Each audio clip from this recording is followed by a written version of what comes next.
Hello and welcome to your weekly Excel tutorial with Dave. Today we're going to talk about pivot charts. Now pivot charts are very similar to pivot tables. In fact, you can't have a pivot chart without also having a pivot table.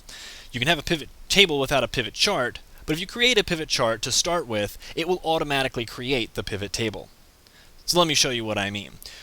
First we have our data set here, invoice number, salesperson, date, and the total amount of the transaction. So go ahead and select your entire data set at first. It makes things a little bit simpler in the future.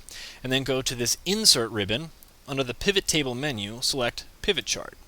It's going to ask you to confirm your data range, but if you've already selected it, it should have it here already. We're going to put this in a new worksheet and hit OK. So you'll notice that I have this chart and I have a pivot table. What I like to do to begin is actually move the pivot chart into its own new worksheet. To me, it makes things a little bit simpler, and now I have my pivot table on sheet 4 and my pivot chart on chart 2. My data still is over here and it is untouched. However, you'll notice that the pivot table field list, in fact it's still called a pivot table field list even under the chart, I have the same interface as if I were in a pivot table. So what I'm going to do is I'm going to select salesperson. So I want to know who made the sale. And I can put that under access fields. And then I can put date under the legend fields. And now I'll put data total under the values. So this is the actual data displayed. And what I have here is I see that on each date, so no salesperson was represented on 2 dates. But I have Andrew, who sold something here on the 19th, and then Jerry and Jesse both sold things on the 20th, and then Susan sold something on the 19th. What I can also do is I can move these around, and so that the legend and the axis are actually swapped now.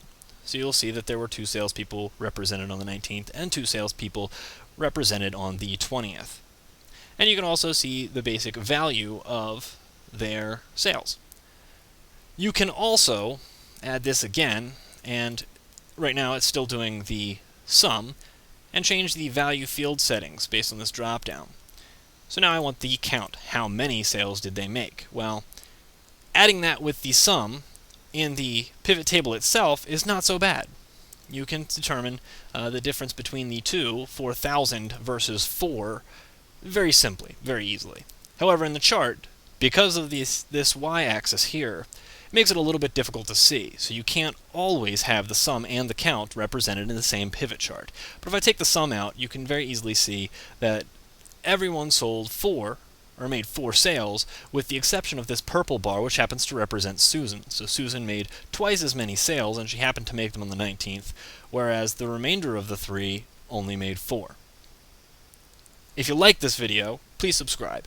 If you have any questions, leave them in the comments, send me a message, and I'll get back to you. Thank you.